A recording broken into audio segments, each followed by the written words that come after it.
सब भारतीय सुपरफूड हमनी के स्वास्थ्य खाती बहुत फायदेमंद होखेला। अवुरी एकरा में सब पोषक तत्व भी भरपूर मात्रा में होखेला।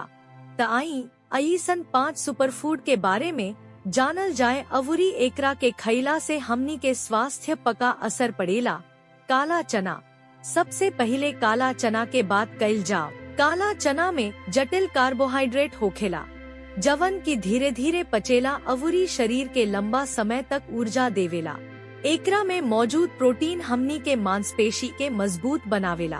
काला चना में फाइबर भी भरपूर मात्रा में होखेला जवन की पाचन में सुधार करेला। अवुरी कब्ज के समस्या के दूर करेला। एकरा में मौजूद आयरन शरीर में खून के मात्रा बढ़ावे में भी मदद करेला। जवना के चलते शरीर में कवनो कमजोरी अवुरी थकान ना होखेला। अब काजू के बात कइल जाव। काजू ना सिर्फ स्वादिष्ट होखेला बालुक बहुत पौष्टिक भी होखेला। काजू में कैल्शियम अवुरी मैग्नीशियम होखेला जवन की हड्डी के मजबूत करे खाती बहुत जरूरी होखेला। एकरा अलावे एकरा में स्वस्थ वसा होखेला जवन की कोलेस्ट्रॉल के संतुलित राखेला। अवुरी दिल के बीमारी से बचावेला।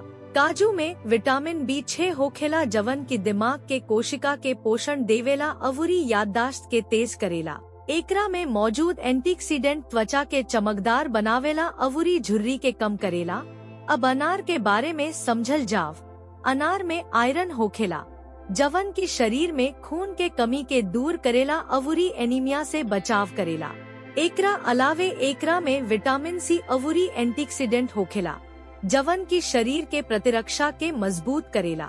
अनार खून के साफ करेला। अवुरी ब्लड प्रेशर के नियंत्रण में राखेला जवना से दिल के दौरा अवुरी स्ट्रोक के खतरा कम हो जाला। लौकी। अब आई जानी जा लौकी के फायदा। लौकी पेट खातिर हल्का आ पचावे में आसान मानल जाला। लौकी में बहुत कम कैलोरी अवुरी बहुत पानी होखेला जवन की वजन घटावे में मदद करेला। गर्मी में लौकी खइला से शरीर ठंडा हो जाला। अवुरी निर्जलीकरण से बचाव होखेला। एकरा अलावे एकरा में फाइबर होखेला जवन की पेट के समस्या के दूर करेला। लौकी ब्लड प्रेशर के नियंत्रित करे में भी मदद करेला जवना से दिल से जुड़ल समस्या के खतरा कम हो जाला। गन्ना। गन्ना के रस सबके पसंद बा लेकिन का आप जानतानी की इस स्वास्थ्य खाती भी बहुत फायदेमंद बा। गन्ना में मौजूद प्राकृतिक चीनी शरीर के तुरंत ऊर्जा देवेला। अवुरी थकान दूर करेला। गन्ना लिवर के डिटॉक्स करेला। अवुरी पीलिया जैसन बीमारी से बचाव करेला।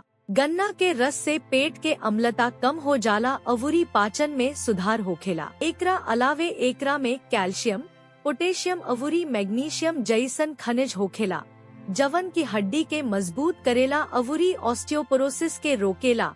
तो अगर हमनी के ए भारतीय सुपरफूड के अपना रोजमर्रा के खानपान में शामिल कइल जाए तो हमनी के स्वास्थ्य त निमन होई। बालुक हमनी के बहुत बीमारी से भी बचावल जाई। तो अगला बेर जब भी आपके कुछ हेल्दी खाए के मन करी तो निश्चित रूप से इस सुपरफूड के अपना आहार में शामिल करी। अगर वीडियो पसंद आयल तो लाइक शेयर और सब्सक्राइब करे के मत भूली।